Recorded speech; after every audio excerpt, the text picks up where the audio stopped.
I may have gotten a tad frustrated with it. So, yeah, that's junk.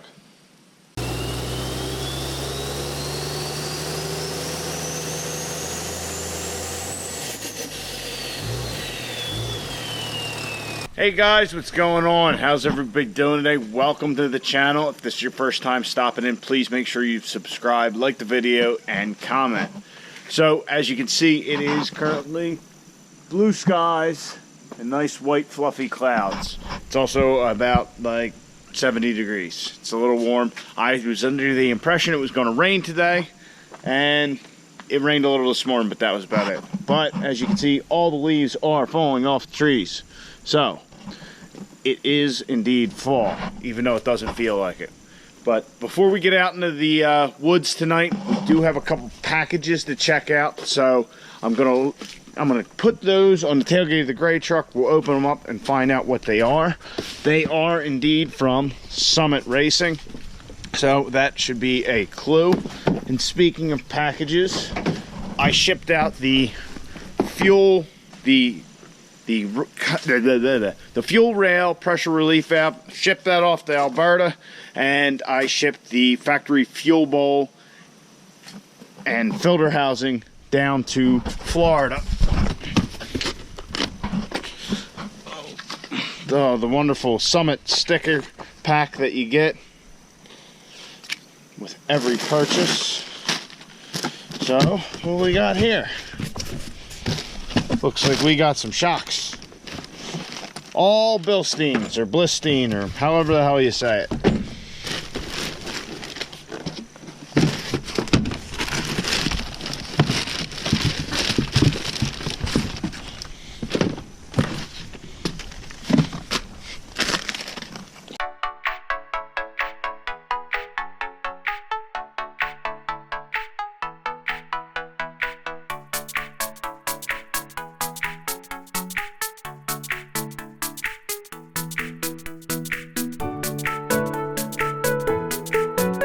Alright guys, so as you can see, I went with these Bilsteins or Blisteins, however they're pronounced. I don't know, it's some German thing.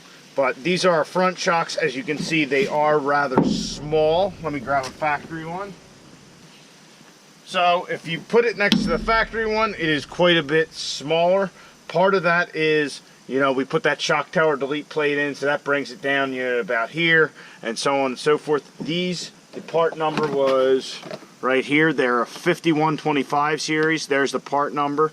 I know guys, when they lower them with third gens, they actually use the shock that is the next size bigger, but there must be something a little bit different with the fourth gens, or we just, you know, because there must be something different with the fourth gens, because taking all the measurements, those shocks would bottom out if the suspension compressed all the way. So these at full compression, I believe, are 10 inches, 10 3/4 inches if I remember, and full extended, I want to say 16 something. I don't remember 100%. So with that, we have some other parts that are going to be going with our shock install. Here's our rear shocks. As you can see, you know, just a standard shock. I found a number that worked. I had to go through them, you know, click one shock, click another shock, and then finally dial in what ones to get. So in the other box from Summit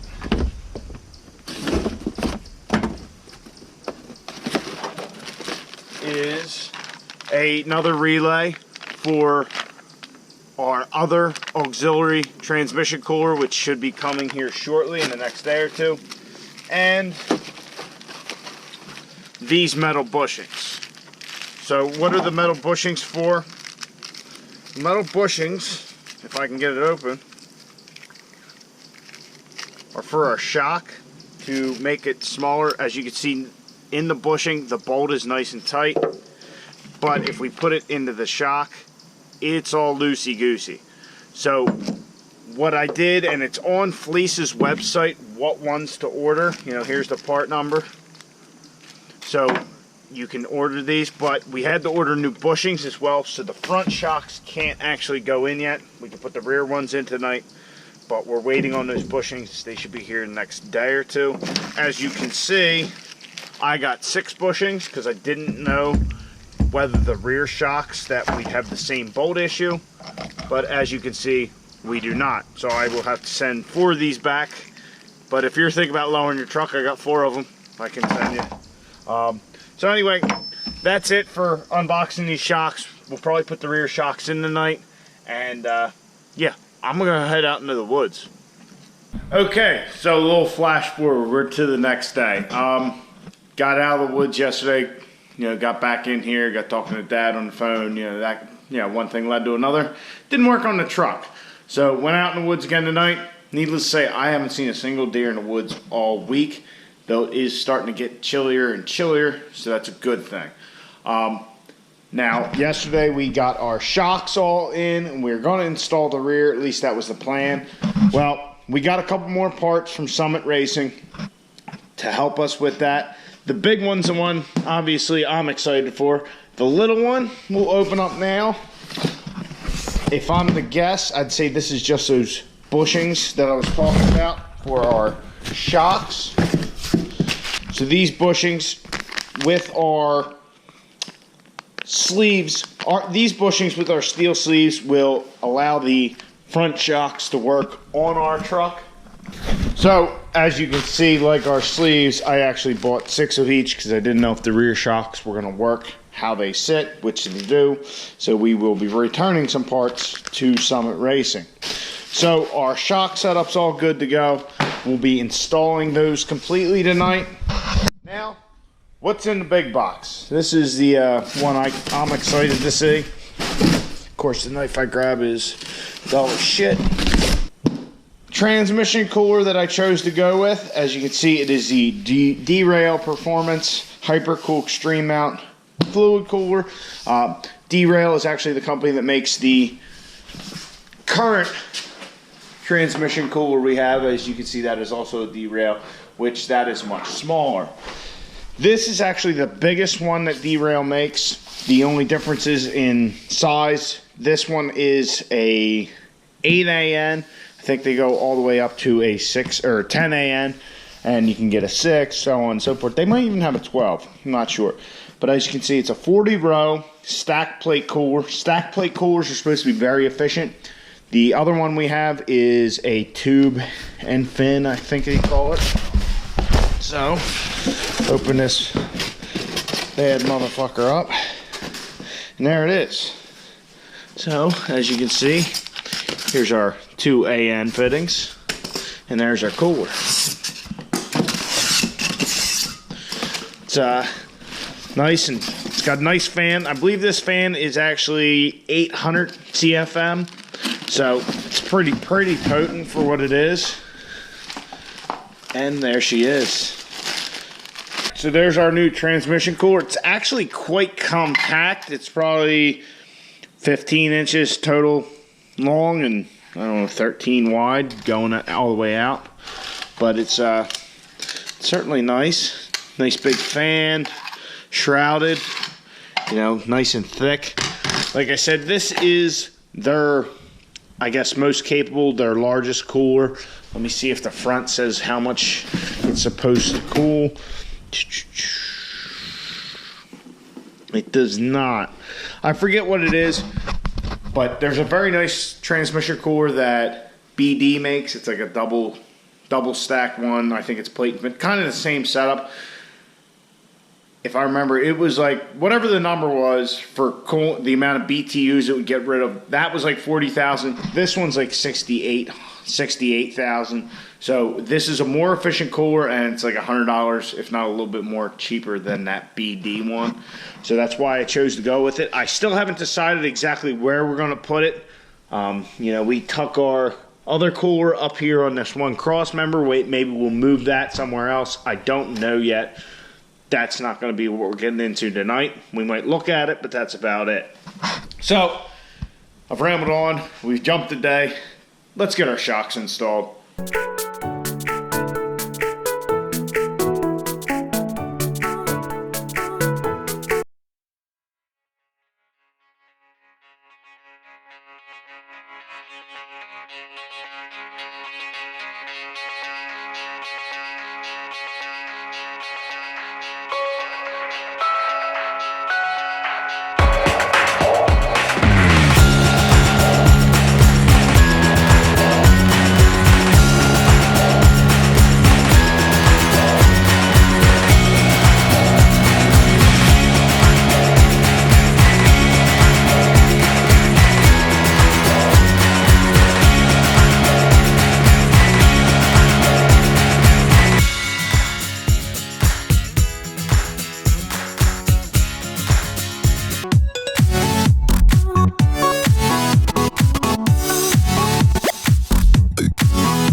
So there was a casualty of war tonight in the garage.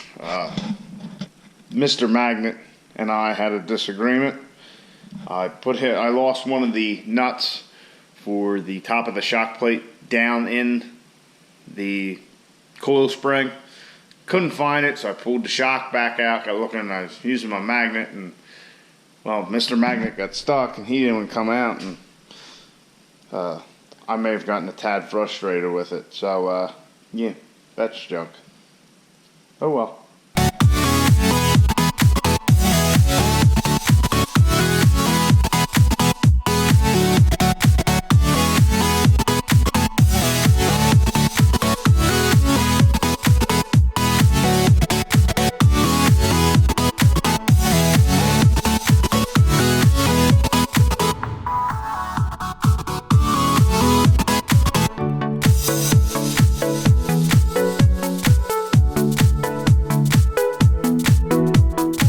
All the Bilsteins or Blistines or however the hell you say it, they're in.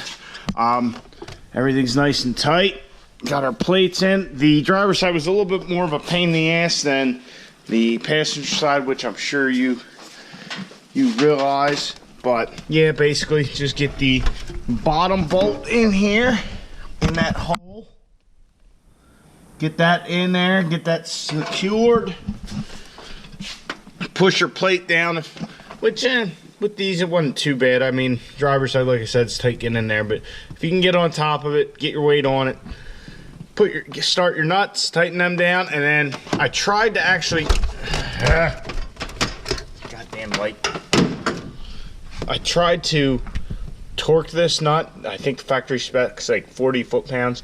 Well, it just kept squeezing the rubber, and I believe the rule of thumb is basically have the rubber the size of the metal. So I did this one. If anything, yeah, I think it's fine. Maybe I'll loosen it up a little, I don't know. But then I did the driver's side similarly, but I did not try and torque it. I just kind of ran it down with the gun until I thought it looked good. And then the rear shocks, they're all in and good. The rear here, it was kind of the opposite. The passenger side was more of the pain in the ass because the muffler's there, the exhaust, all that. But got the shocks in, basically hung it from the top bolt, had to push it up to get it in. I really had hoped that those plastic straps would have it compressed enough that I could just slide the bolt in, or I could undo the strap and kind of have a controlled descent down to the bolt hole, but I had to push it up in order to get it in. Needless to say, they're in. They look pretty good, which not that anybody will really see them or notice, but they do look okay. The last thing to do to really kind of wrap up the whole lowering of the truck, I know this started off quite a while ago when we dropped the rear down by taking the two leaf shims, we'll call them, putting them on top of the leaf pack, pulling the overloads. Then we cut our coil springs to lower the front end. Did that. Put our drop shackles in, which didn't at first drop the truck. Loosened the bolts. Dropped it some more. I think when we drive it, it'll actually, loosen up a little bit more. So the truck is lowered after we get this sway bar connected. Once we connect the sway bar, we're done. Suspension's, lowered where it's going to be. Really, now the truck should get a good alignment. We have completely messed up all the suspension, so it's probably way out. Just imagine, you cut coil springs, you replace a shackle, we had everything unbolted and apart. It's probably off. So we definitely need to get aligned. Hopefully I can find time next week to get that done. If we get our transmission back. Gonna be hard to get it to an alignment shop without the transmission. All right, so I'm going to bolt up the sway bar, which really, let me grab my light. I already have the driver's side started. I don't know if you guys can see that. You guys can see that it's started. So all we got to do is lift the sway bar up,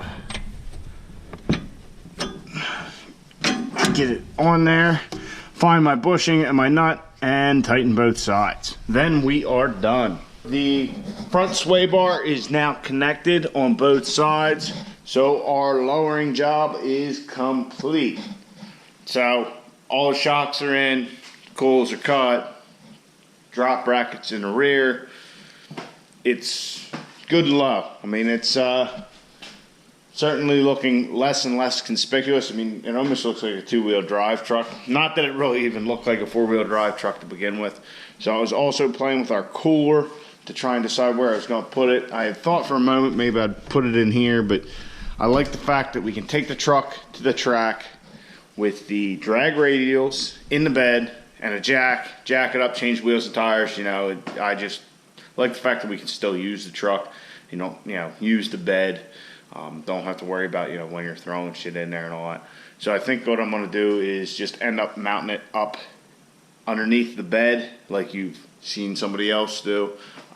Really, it's the best spot for it. I don't want to run lines all the way to the rear. That's just a pain in the ass. But I'm going to get 2 pieces of aluminum, make 2 strips, and we'll figure out a way to affix them, whether we bolt it or whatever, I don't know. But we'll probably just do that, start thinking about our lines. Like I said, hopefully we get a transmission back so I can figure out the lines correctly rather than making guesses and all that. So that's it for tonight in the garage. I hope you guys enjoyed. The truck's coming back together. So the catch-22 of that is it is all but November. So really we might be able to hit the track a couple times, but that's about it, and then probably end up taking the damn thing apart again. I don't know. We'll see how the winter goes. I mean, I know the track can be open pretty late. It's all kind of weather permitting. So if we don't get snow and it's a mild winter, kind of like how the fall has gone so far, track might be open for quite a while. We'll see. Another thing, before I told you we were getting done in the garage, but I got another thing to talk about. The King of the Street Challenge, I got an email back from Sarah, who's kind of running the event. She said in her email that that 2008 rule is kind of more geared towards cars, so I guess kind of thinking, hey, you got a new GT500 Mustang, you got a Hellcat, whatever. Those cars, technically by roll bar rules, can't go at the track. It's not really for a competition type environment or really for trucks. I don't really understand the whole truck thing. I guess it's just because no factory trucks go that fast right now. But anyway, that means we're not going to enter the competition because the drag racing is the one thing we might have a little bit of an advantage on other people, because I know there's a couple of trucks that are in it that are like 1,400 horse, but one's a dolly, one's a Ford that's like 8,000 pounds. They're heavier trucks, and we're lighter, so that'd be our strong suit, I would think. But needless to say, we should have a roll bar. Could we get by? It's possible, but it's like $750 to enter, and I'm not going to spend $750 to enter something that after the first day I could be completely out of. So anyhow, we're not going to be doing that. I am planning, I should say, to go to the drag race day that they're having for the event and watch that, because they also have the Pro Street race and all that. So hopefully we'll get some of that action going on next week. And I don't know, maybe we'll go to the fairgrounds, check out the other stuff. I don't know, but the drag race part, definitely. All right, guys, hope you enjoyed. Please like, comment, and if you're not a subscriber and you stayed this long, there must be something you like. Please subscribe to the channel. All right, guys, I'll catch you on the next one. Oh, get out in your garage. Work on your truck.